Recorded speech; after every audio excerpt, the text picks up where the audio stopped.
Hi, I'm Rita. I come from a very wealthy family. My parents always spoiled me. One day, they told me some great news at the end of the summer holidays. We have friends in Bali, remember? Well, you'll be staying with them next week. We've already bought the tickets.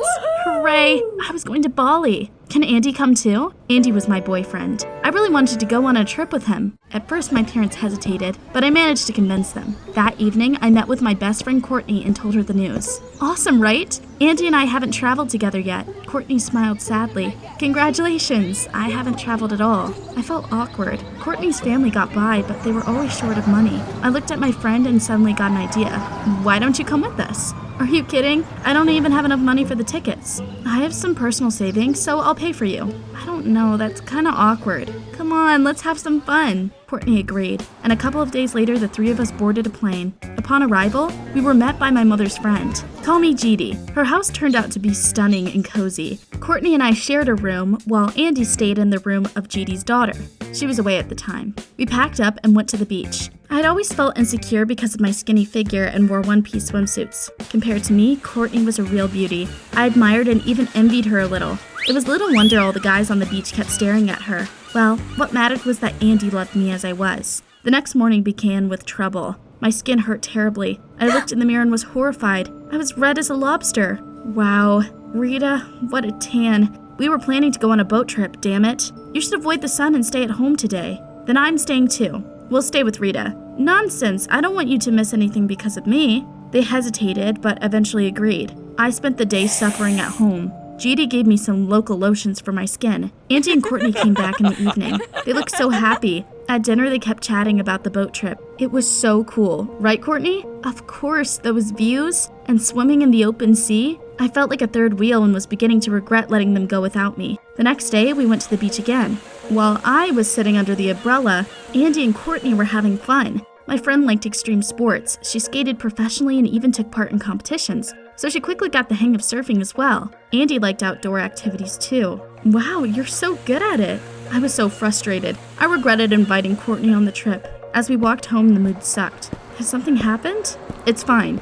You seem upset. I told you, it's fine. Andy and Courtney looked at each other in bewilderment. Tickets, tickets! On the way home, we met a lottery ticket seller. Andy immediately approached him. He had a weakness for that sort of thing. That time was no different. You always spend money on all this sorts of nonsense and never buy me anything. Well, I'm sorry that my parents are not as rich as yours. Andy got offended. For some reason, Courtney sided with him. Rita, you shouldn't have said that. I knew I was in the wrong, so I bought a tour for us all to make up for it. In the evening, I went to an Indonesian restaurant with Jeedy and her husband. All the dishes were very spicy and exotic. I barely ate anything. Courtney, however, tried all the most unusual dishes. She paid for it later that night. Seems you have poisoning. By morning, Andy was ill as well. We'll have to stay home. Go on the tour without us. That was a pity. The tour turned out to be interesting, but I kept wondering how Andy and Courtney were doing. When I came back, they were not at home. They went to the beach. What? Were they having fun while I was worrying about them? I went to the beach as well. Those two were laughing and having a great time.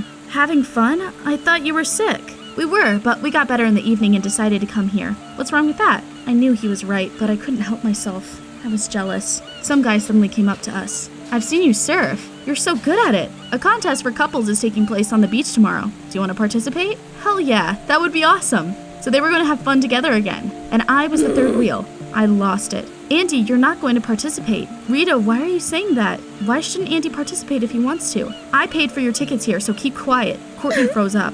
I realized that I'd gone too far, but it was too late. She turned around and ran away. Andy gave me a withering look and hurried after her. I felt terrible the entire night. In the morning, I went to the beach anyway. Andy and Courtney looked great together, so beautiful and athletic. They won, and I congratulated them.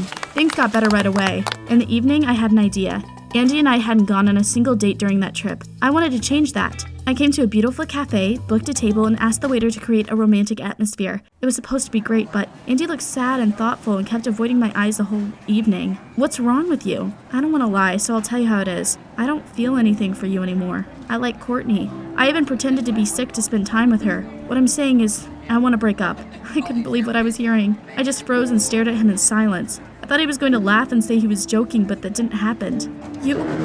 How could you? Tears of anger filled my eyes. I jumped up from my seat and ran out into the street. Andy followed me. Rita, wait, leave me alone. I came home, saw Courtney, and let my anger out. Both of you are traitors. I've done so much for you. You're not my friend anymore. I didn't mean to, I swear. There's nothing between us. Nothing? You stole my boyfriend. I didn't want to listen to any more pathetic excuses and locked myself in our room. Let her sleep in the living room. In the morning, I was woken up by loud voices. I didn't want to see anyone, but I went downstairs anyway. A girl I didn't recognize was sitting at the table. Rita, this is my daughter Vera. Vera turned out to be very chatty and friendly. She traveled a lot and had a lot of interesting stories to tell. I even forgot about my problems for a while. Vera moved into her room. Andy still lived there. He just moved to a mattress. We next met at dinner. Vera showed us photos from our last trip. This is Mount Agung? I climbed it a couple of days ago. It is considered a place of power. They say if you make a wish there, it will come true. The view at dawn is amazing there.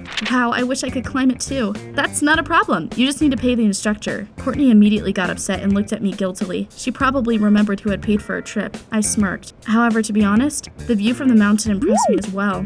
I would have maybe even risked climbing it, but the next day we went back home. I was in a terrible mood. At school, I tried to avoid my former friend and ex-boyfriend. We used to have fun, but now I hung with another company. I often saw them spending a lot of time together. One day I noticed them in the school parking lot. They were chatting sweetly and seemed happy. Then, I saw them in a park. Courtney and Andy were holding hands and suddenly kissed. Courtney, that snake. Soon they stopped hiding, and the whole school found out that Andy had left me for Courtney. No wonder Andy dumped her. She has nothing but money. Courtney is much better. The giggles behind my back were terribly infuriating. Courtney and Andy were the ones to blame for it all. One day, Courtney showed up at my house. Hi, can I come in? I folded my arms across my chest and didn't move from the doorway. I wanted to apologize. I don't know how it happened. I feel awful. We were best friends and I miss those times. I have a skateboarding competition tonight. I'd be happy if you came. Do you really think I want to talk to you again after everything that happened? Before Courtney could reply, I slammed the door in her face. I felt terrible. On the one hand, I couldn't forgive her, but on the other hand, I missed my friends. I hesitated for a long time, but didn't go to the competition in the end. The next day at school, everyone was discussing something. I saw a huge crowd by the classroom. Who were they listening to? Wait a minute, was that Andy? I came closer. Yesterday, Courtney fell at a skateboarding competition and injured her back. She's in a hospital now. I froze and stared blankly at the buzzing crowd. Courtney had fallen, but she was so good at skateboarding. After school, I decided to visit her. Her parents were standing by her ward and talking to the doctor. Courtney's mom was crying. I'm sorry, but there is a high chance your daughter will no longer be able to walk. I thought I misheard. Had he really said that? That couldn't be happening. My grudge immediately seemed unimportant. Rita? It's good that you came. You can come in. Courtney has already woken up. She was lying on the bed. Along with fruits and personal belongings, there was a photo of a gun lying on the table next to her. Courtney followed my gaze and smiled weakly. Rotten luck, huh? I won't be able to climb it and see the view at the dawn anymore. I sat down on the edge of her bed and took her hand. Tears streamed down my face. You'll get better, you'll see. I came to the hospital every day and often crossed paths with Andy. We didn't talk about the past and teamed up to support Courtney. We constantly brought her various gifts and prepared all sorts of surprises. One day, when she was at a meeting with a doctor, we decorated the whole ward with fresh flowers. Courtney was delighted. My parents paid for her treatment, but the doctor's predictions were only getting worse. One day, I accidentally saw Andy texting someone in the hospital. He was smiling mysteriously and sending love emojis. First, I didn't think much of it, but soon it happened again. Someone was constantly calling Andy and he looked happy after those conversations. It was all very suspicious. Could he have a new girlfriend? That jerk. He probably felt sorry for Courtney, so he didn't say anything to her. She had already been discharged from the hospital and sent home. Courtney still couldn't get up from her chair. I came to her place and we spent a lot of time in the yard. I had doubts about Andy. Courtney eventually noticed it. You've been kind of sad lately. Has something happened? What was I supposed to do? I couldn't upset her. She had enough on her plate, and I had no proof anyway. It's nothing. I'm just tired because of school. I couldn't keep ignoring Andy's behavior and started following him.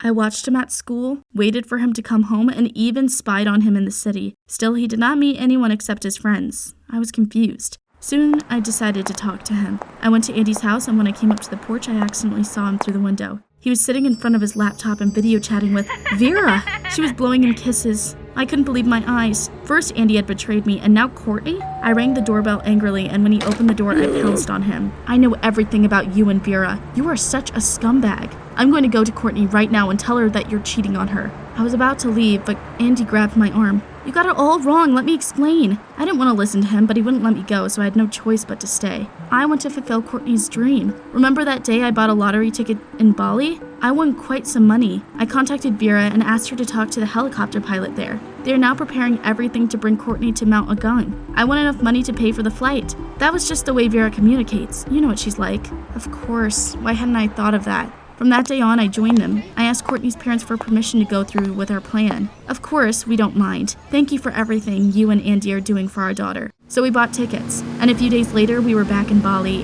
Vera was there to meet us. Soon, we all boarded a helicopter together. The view from the mountain was astonishing. Courtney was almost crying with happiness. We pitched a tent and prepared to spend the night there. Some other people were on the mountain as well. Could you take a photo of me on your phone? Mine is dead. He was quite handsome. Unfortunately, such guys never noticed me. The view at dawn was mind-blowing. It was 100 times more beautiful than in the photo. I remembered Vera's words and made a wish. Please let Courtney walk again. We spent a couple days in Bali and came back home only to hear some great news. My parents had found a good doctor for Courtney. He had agreed to perform complex surgery on her. The chances were small, but it was still worth a shot. While Courtney was being operated on, we waited in the corridor. I was losing my mind. Please let it work. Why was he so gloomy? Could it be? Well, congratulations! The surgery was successful. Courtney will make a full recovery. Hooray! I felt like everything would be alright. Courtney was discharged a couple of weeks later. She was learning to walk again. We grew closer than ever. She was dating Andy, but that didn't bother me anymore. One day, I was coming back from school when I suddenly got a message from some boy. Wait, that was the guy I helped on the mountain. We started texting each other. It might be hard to believe, but we soon fell in love. I'm going to fly to Bali and meet him soon. I think I deserve a happy ending too. Or maybe Mount Agung really is a place of power. Do you think it healed Courtney, or was it the doctors? Although, it could be both, right? Hey squad! Like to see your life in comics? Stories that are so embarrassing that even friends do not know about them.